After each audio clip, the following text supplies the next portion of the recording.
L'homme ne vivra pas de pain seulement, mais de toute parole qui sort de la bouche de Dieu. Voici votre moment de méditation quotidienne. Pour mieux connaître Jésus-Christ. La foi que Dieu accepte le 11 août. Comme le corps sans âme est mort, de même la foi sans les œuvres est morte. Jacques chapitre 2, verset 26.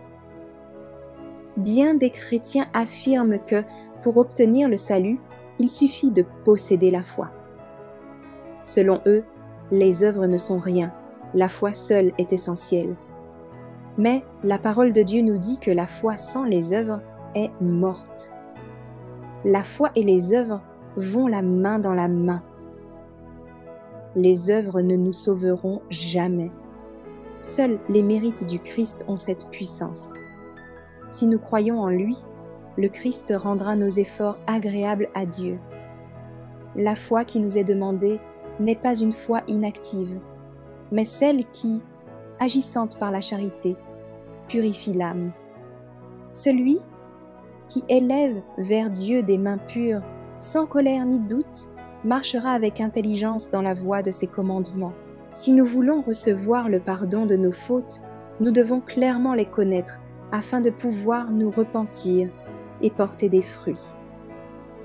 Posons notre foi sur un solide fondement, qu'elle soit basée sur la parole de Dieu, et l'on en verra les résultats dans notre obéissance à la volonté divine.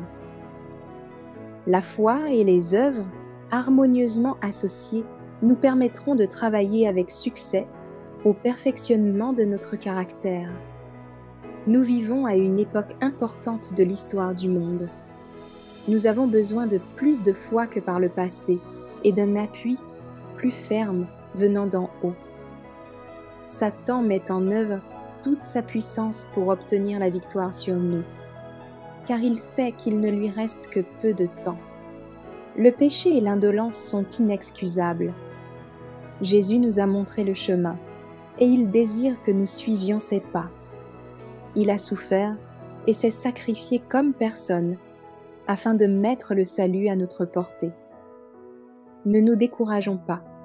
Jésus est venu dans ce monde pour communiquer à l'homme une puissance divine et le transformer par sa grâce à sa ressemblance. Quand nous désirons de tout cœur obéir, quand tous nos efforts tendent vers ce but, Jésus accepte notre service et comble nos déficiences par ses propres mérites.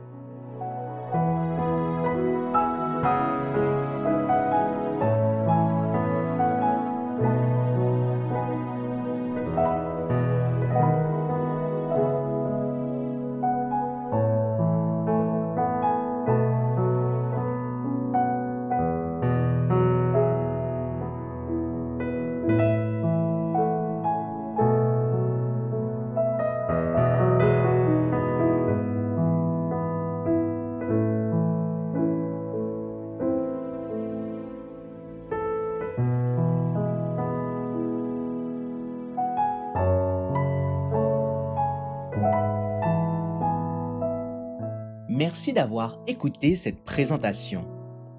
Assurez-vous de nous rejoindre demain pour votre moment de méditation quotidienne avec lereste.org.